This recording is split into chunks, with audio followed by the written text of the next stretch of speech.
everyone, it's Kim with the Craft Space. Thanks for coming to my channel. And if you're returning from other videos, thank you so much for coming back and supporting me. I really appreciate it. And if it's your first time here, I hope you enjoy what you see and you'll come back again. So let's get started right away with what we're going to work on today. We are working on altering little golden books into junk journals. And there's so many different ways you can do it. And I'm gonna do maybe 3 different styles. I'm working on a whole set of them. I've got some custom orders that need to go out. I need to get my stock built back up for the upcoming craft sales, and my shelves on my Etsy shop are pretty bare after the holidays, and I have not been able to get into the studio to work on these like I had hoped. So I thought I'd take you on this journey. It's going to be either 4 parts, maybe 5 parts. I'm not sure yet. One is going to be just preparing the covers and getting them ready to go. Then it'll be getting the signatures put in, and then maybe 1 or 2 different embellishments. And then the final will be adding the dangle charm part to the outside, as well as all the clips and all of those types of things to make them super fun. And normally, if I'm going to do a series, I'll film the whole series and then just publish them a couple of days apart. But I knew that I didn't have the time to focus and do all of that filming all at once, so I'm just going to take you along as I do it. So today we're going to start with just the covers. So we're going to turn them from this into this part.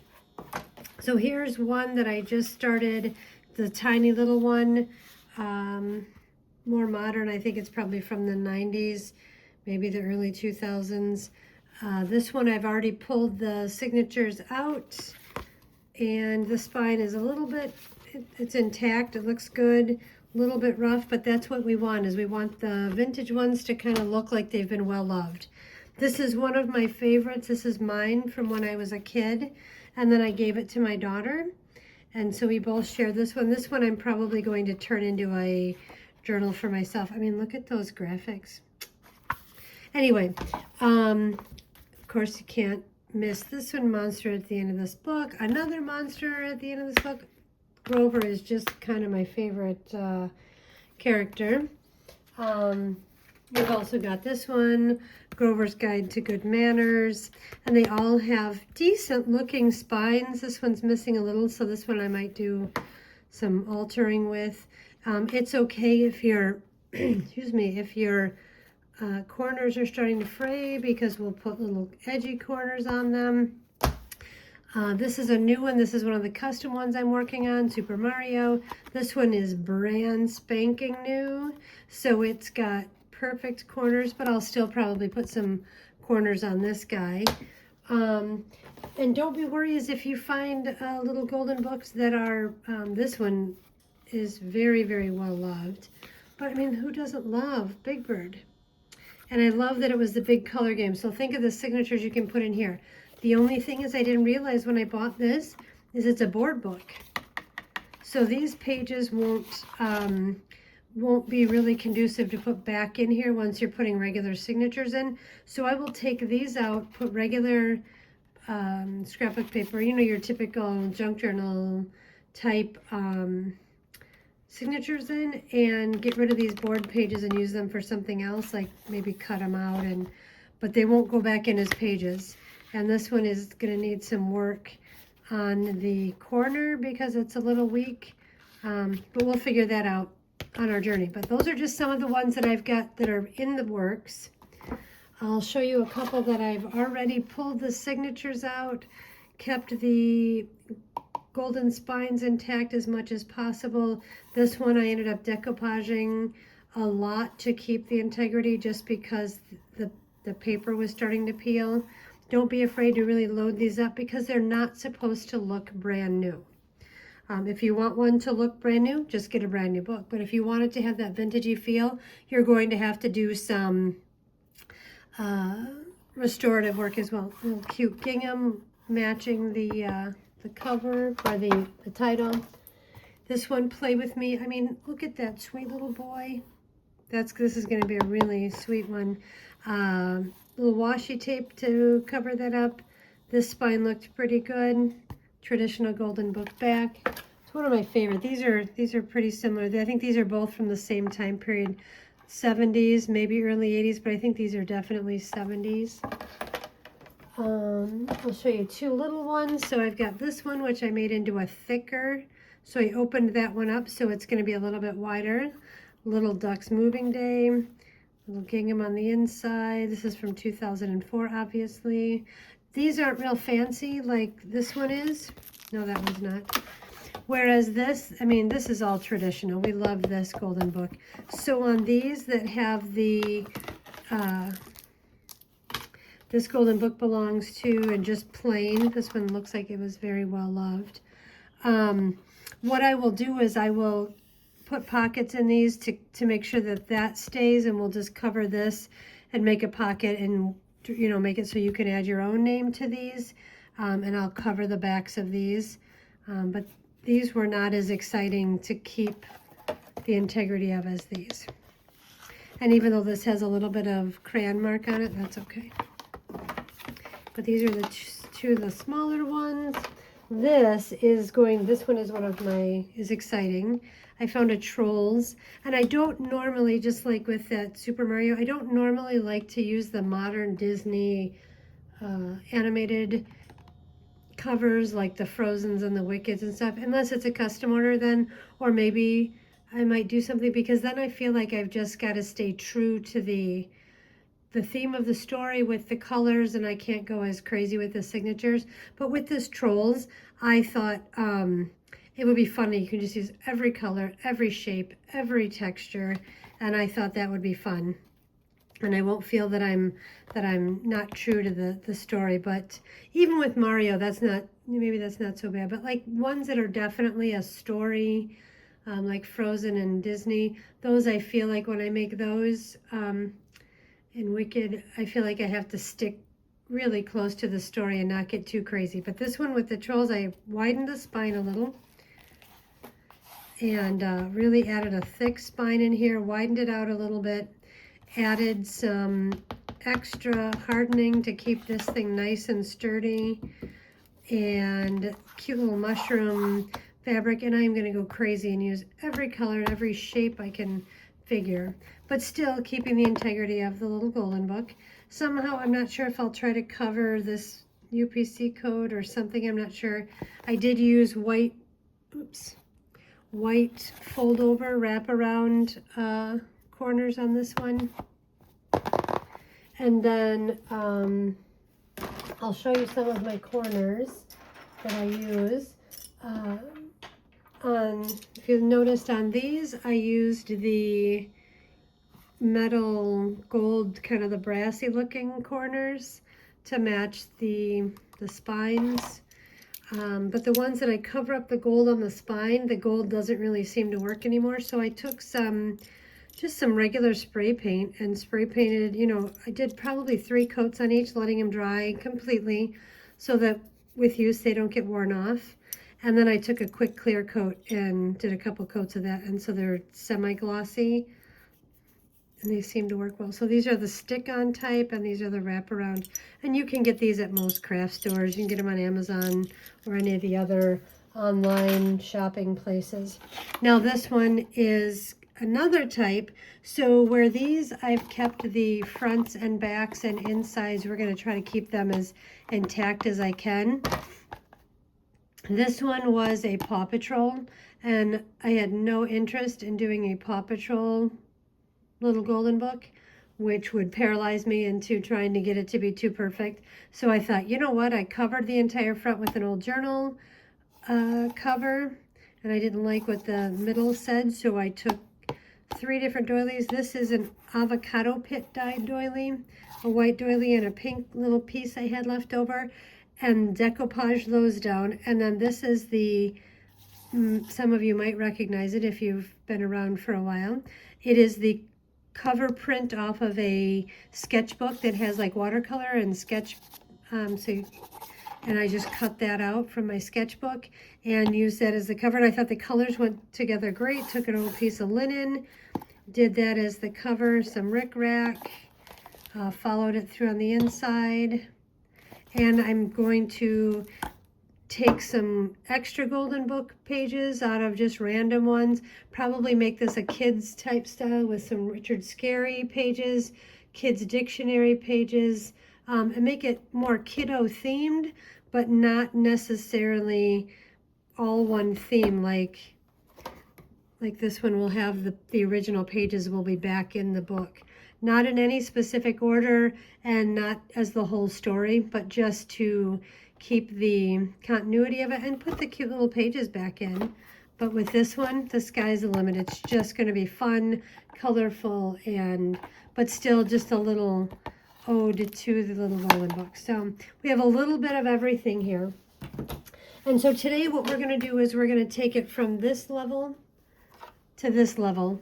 And that's as far as we're going to go today, because I don't want these videos to be way too long where we get bored and we abandon the project. So what we're going to do is we're going to start with this one. I love Richard Scarry.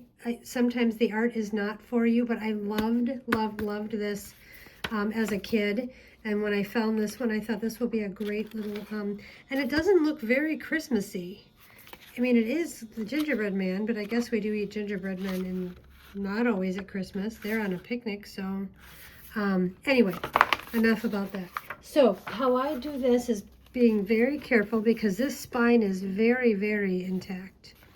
So I try to find the middle of the signatures, which you can kind of see there. And if you're a page off, it'll show you once you start kind of tugging on it. You'll be able to figure it out. So I just try to go right for the middle. I'm using my little tweezers because this is a really nice edge. I could use my bone folder, but alas, it is at my studio, and my studio is got a project going on right in the middle of the table, my work table. So I don't, until my next class, I didn't want to have to take all of that down and then put it back up. So I am working on my dining room table. So as you can see, all I'm doing is very, very carefully. You don't want to jam it through so that this, see if you can see that it's only that wide. So you can't stick this in very far, but I just stick it in maybe halfway. Be careful of your points on the other end if you're using your scissors. And then I just gently start twisting on either side of the staple, just trying to get that staple to kind of let go of these pages a little bit. And I just kind of go, and you don't really need to do it too far up here or too much in the middle, because that's not going to do a lot. You want to stick to right around on either side of the staple, and if your tool is small enough, right inside the staple. And just go slow and just kind of twist back and forth while you're trying to loosen that staple up a teeny bit. Let me show you the progress. So we're getting there. As if you can see, we're kind of getting there. I don't want to take a half an hour to just get the staple out. All right, come on, come on. And what I think is I don't think that I'm truly right in the middle. So I think that's why we're not seeing that staple, but come on. But again, just be very careful, because just when you think you've got it and you pop it, you could pop right through the whole thing, and then we have to come up with a different option for the spine, which is also fine. So if I don't do this correctly and we get to the point at which I pop through the spine, then we just come up with plan B. And that's the nice thing about junk journaling or any of this scrapbook type thing. They're not supposed to look factory finished, and so we can always find a solution to fix whatever mistakes we might make. That is weird. Look at how far down this one is. It's not even, this is, look at that. That's only like maybe a half of an inch up, and this is probably 2 inches. So even when they're mass produced in a factory, they're not perfect. Okay, this one's really, really fighting me here, and I don't know why. It's also a lot harder to try to do this on camera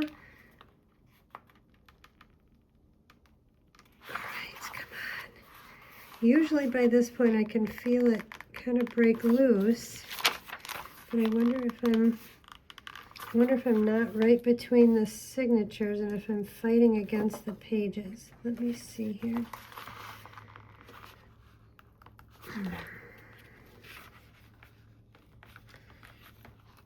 Normally I don't have this hard of a time. Come on. Okay, now I can feel it. She's starting to break loose. And I think that's funny. Look at, as I'm trying to do this, it looks like she's like, come on, you can do it. You can do it. I don't know about you guys, but if you ever watched, or if you ever read, there we go, that one let loose. If you ever enjoyed Richard Scarry's books, I mean, I think I had the dictionary, the encyclopedia, many stories, and I don't know if he's like an author, to be honest with you. I don't know if he's the author or if he's just the illustrator. Got it. All right. But I do, and maybe his artwork isn't the greatest, or this artwork isn't the greatest, but boy, sure does bring back memories. Okay. Well, it looks as though I was able to get it to where it pulled them all the way through. So sometimes I can only get it halfway through and have to clip it, but what we'll do is we'll pull. Okay, looks like we've got a little bit of glue in there as well. So what I'm going to do is very carefully, I'm just turning the book over while I'm shooting these staples so I can keep them in the, and if you notice, they're still sticking up there, but I want to keep them so that they're not shooting all over the place, because I do have pups here at home and don't want them stepping them. Actually, I figured out what this is. This one only has one signature. These are all together. They weren't separated into two. And it looks like I've got a little bit of glue going on right along the spine, which normally I don't deal with. Like in the older ones, this part just comes right out. Okay, we're going to set the signatures aside to reuse later.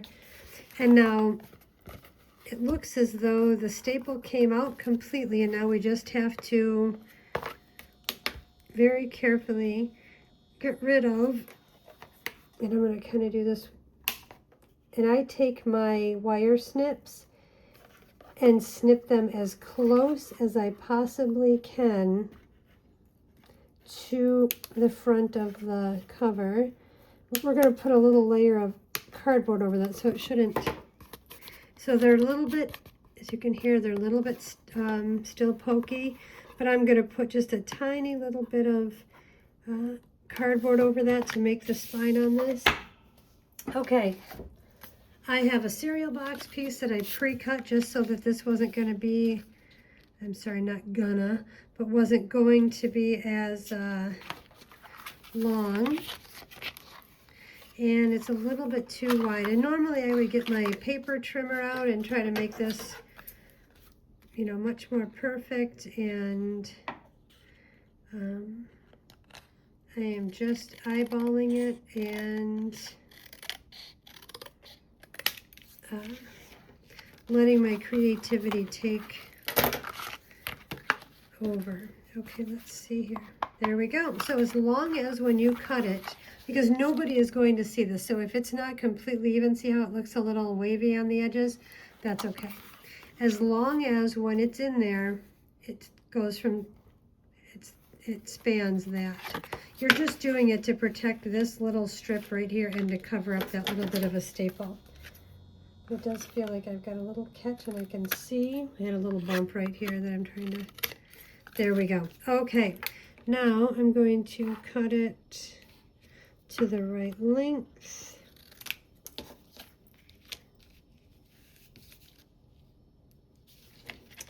Boy, my eyeballing is not so good today. Okay, so then what we're going to do is I'm going to protect the integrity of this. So what I want to do is I want to run a little strip of this clear tape, but I'm going to step away for a second because I've learned that if you do this too close up, it's really just too loud. And this tape is just about exactly the right width. And this just gives this one extra little layer of protection on your precious tape.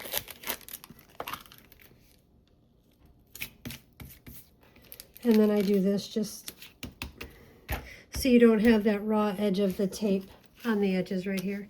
Now I'm going to, and I always glue on the ugly side, not that you're going to see, but maybe with the fabric I've chosen, you might be able to see the lettering through it, so be mindful of that. And I am using Fabri-Fix or Fabri-Tac. I'm not sure which one this is because I poured in this bottle because I like this little tiny silver tip. It makes it so that it's a little bit easier to manage. I think it's time for me to thin out mine. I usually try to keep my plunger in it at all times, but I've been doing all of these covers, so I think it's drying out a little bit and getting a little bit thick, which makes it harder to squeeze. Okay, before you really push it down, I would recommend that you make sure that the book is, that you can move it and that you've got it in the right space. And then just give her a little stick. And the nice thing about using an acetone-based glue is that it dries very quickly and you can move through faster. Okay, so I've decided I'm going to use this orange gingham on the inside just because I think it matches cute, and I found the best trim. Normally I like to do rickrack on these just because it seems like it goes with the era, but I found this little piece of vintage trim, and of course I taped it to keep it from unraveling, and now I can't get the tape off. Okay, so I found this most adorable vintage 1960s trim that goes perfectly with this, but I mean, this little, he looks like he's got a little Austrian lederhosen type outfit on, and look at how cute that is just going to be on there. I just think that's adorable. So we're going to use this instead of using the rickrack. I really love this gingham, but that is acting funny, so I'm going to rip it. Let's see if I get a good rip. And then I save these to use as tag toppers or things to squiggle out the sides. Can't ever waste anything. Let's see, that looks pretty good, except for I got a little bit of a snag on that end, which I can use my hair straightener to get that out. And then I normally would rip this, but this is so thin that I'm afraid that it's going to get wonky. So I cut that end off, and then what I'll do is I'll just hand fringe it. Because sometimes when you're tearing thinner textiles like this, you're going to, you'll tear it, and then it'll change the direction of the way the fibers are going, and you'll get like it won't be straight any longer. And I'm going to leave that so it's a little hairy on the top. And this looks good, but it's too straight for me, so I'm going to try to pull out a few more strings just so it's, and usually if I'm not doing this on camera, you can just take a needle or a pin and just catch the thread right at the edge, and it'll just pull right out. You're not dragging at it like I am. But when I'm filming, I try to go a little bit quicker so you all don't have to watch me be too perfect with trying to get things to match. Okay. Now I'm just being finicky. Okay, so we'll measure that. I'm going to cut this off right here. And nobody ever said that junk journaling was fast. If you are looking for like a fast beginning to end project, I will tell you, junk journaling is not it.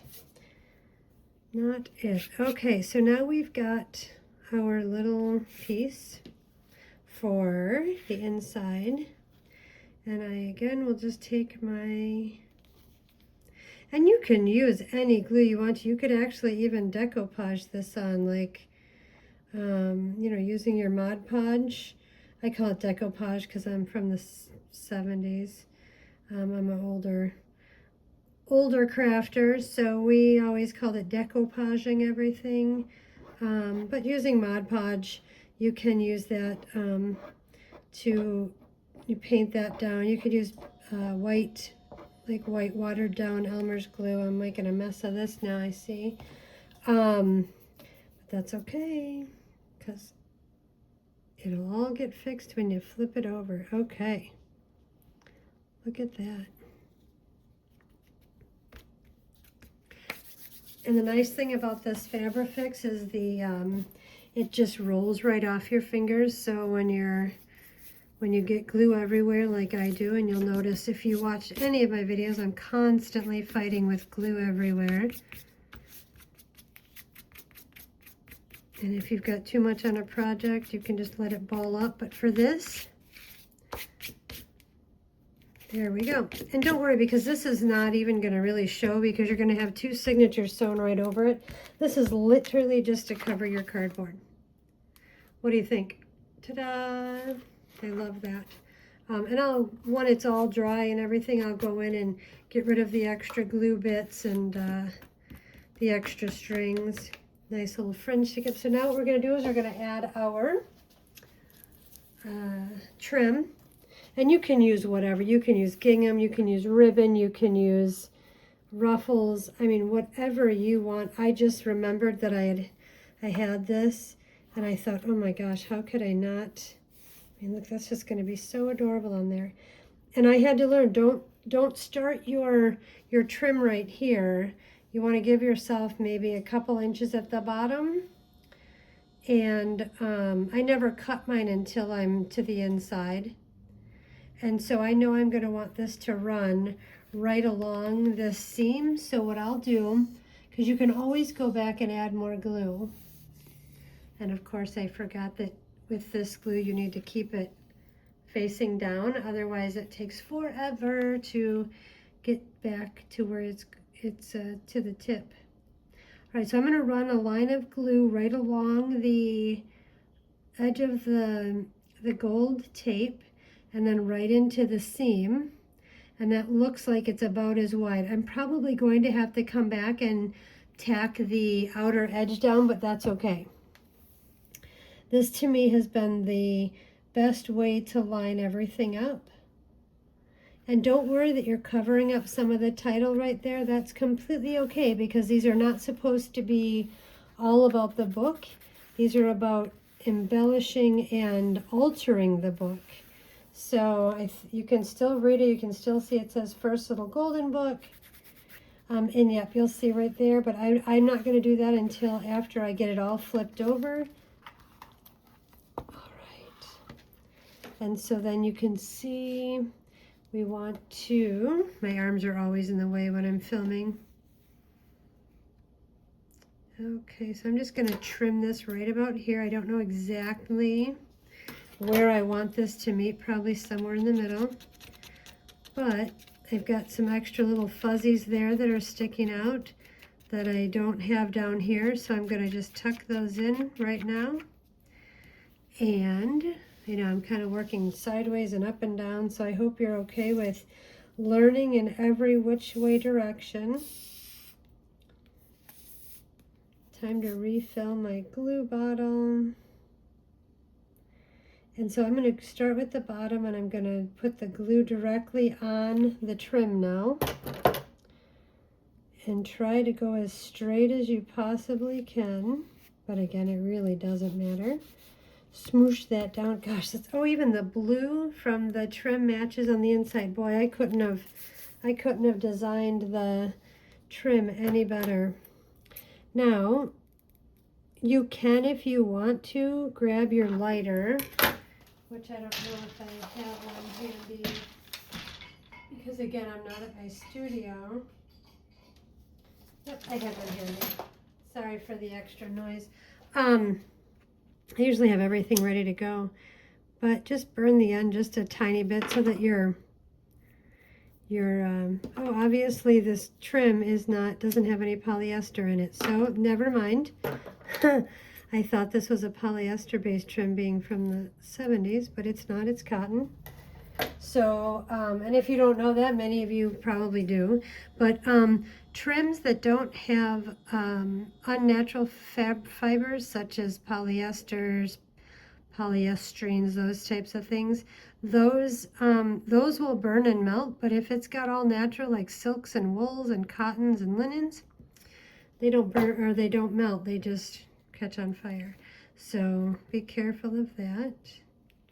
So I'll just glue it down, and then I'll add a little extra glue, or maybe I'll take some Mod Podge when this part is dry, and I'll just take a little bit of Mod Podge and cover that seam with it.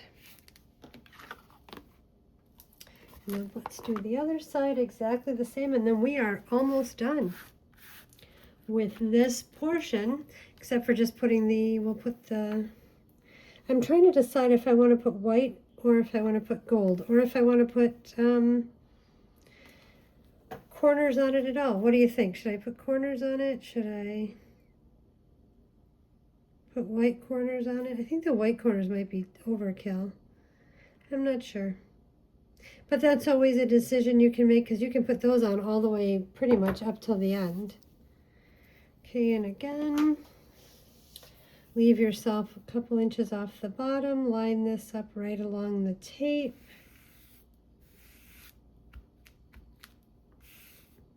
And every time I make a new junk journal, I start letting it creep into my head about, maybe I want to keep this one for myself. It's turning out so cute. But I think we all have that.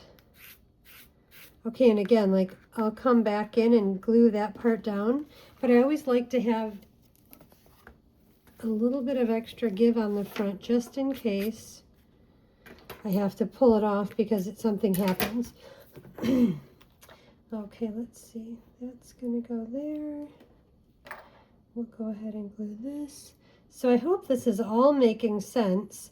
Sometimes when I'm doing a class or I'm teaching on a video, I just assume that everybody either knows as much as I do about the project I'm doing, or I pretend like they don't know anything, and you get bored listening to me go on and on and on. So I never know what is the best way. Also, because I watch a lot of videos. I also don't like when the video is super quiet and all you hear is the person breathing. So I try also not to not do that.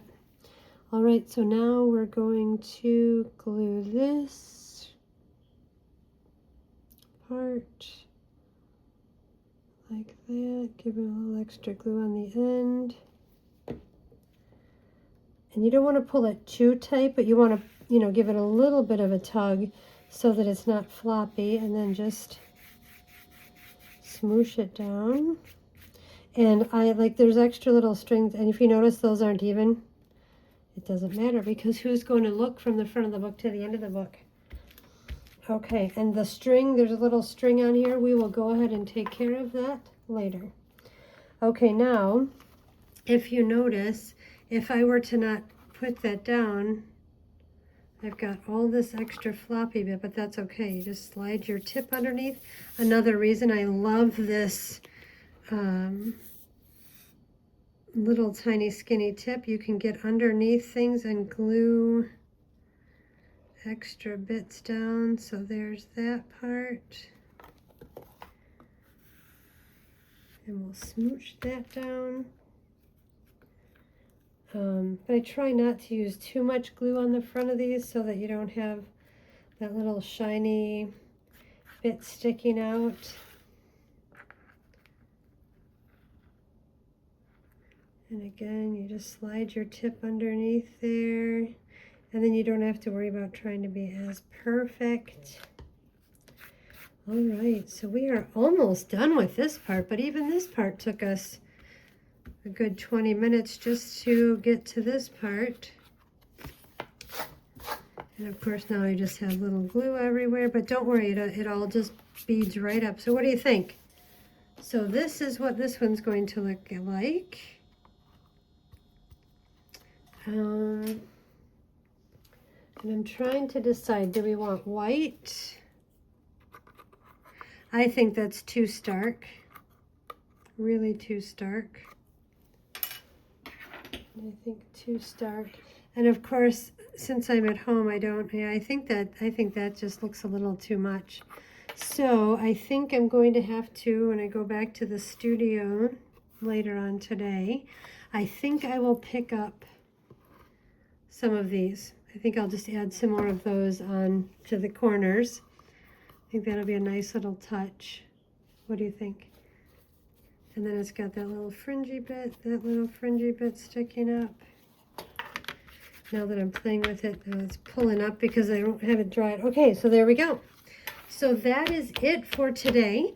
So now we went from a plain golden book that was fully intact to pulling out all of the signatures, which I will save with this. And if I didn't mention it before, one of the nice things is when you're working in your projects to take have a plastic baggie available, which I don't, and you can use all of your bits and pieces. So like we'll take this and I'll, until I'm done with the project, I will take this and I will put all these little tiny pieces that I know that I want to keep together with this. And it sounds, I mean, I'm sure you probably already do this, but I've learned I used to put them in little boxes and then it gets bulky. So then what I do is I take all the bits and pieces, I put this in a little plastic bag, and then I grab one of these and I just clip it right to the project with my little baggie, or like with this right now, I don't even have enough stuff to fill in a baggie. I will literally just clip all of this together. It lays nice and flat, and I'm going to leave this out. But then when you're storing this, all of your stuff is together, ready to go. And as you have your extra little tchotchkes, your little bits of paper and stuff, it's all together. And then you're only taking up this much, and you can layer the next one on top of it. And I don't know about you, but when I'm here on my dining room table, I can't leave stuff out for weeks on end. And even when I do it at my craft space, it makes it so you can't do anything else in that workspace. And I don't like to spend a lot of time cleaning up and putting everything away and then getting everything back out, because then you waste a lot of good crafting time. So I came up with the idea of you just clip it with these little bowl clips. They pack pretty flat. I've learned that regular paper clips tend to, they can pull and they can scratch and they can not be thick enough and not hold what you need. Great solution. So each one of these little bits and pieces I will clip in here and keep all together so I can finish the project later. So thank you so much for your time. If you have a minute, please like and subscribe to this video. I'm really trying to get more videos transferred from my old one to this site and to get the get more subscriptions here so that it reaches out to more people and we can share this information with more of you. So anyway, thank you so much. I can't wait to get ready to do the next stage, which is going to be turning the, getting the guts done. So getting these signatures all chosen and getting those sewn in so we can get to the fun part, which I think most of us like the best, and that's the embellishing part of the whole process. So thank you so much for coming, and I really appreciate your support, and we'll see you next time. Have a great afternoon. Bye.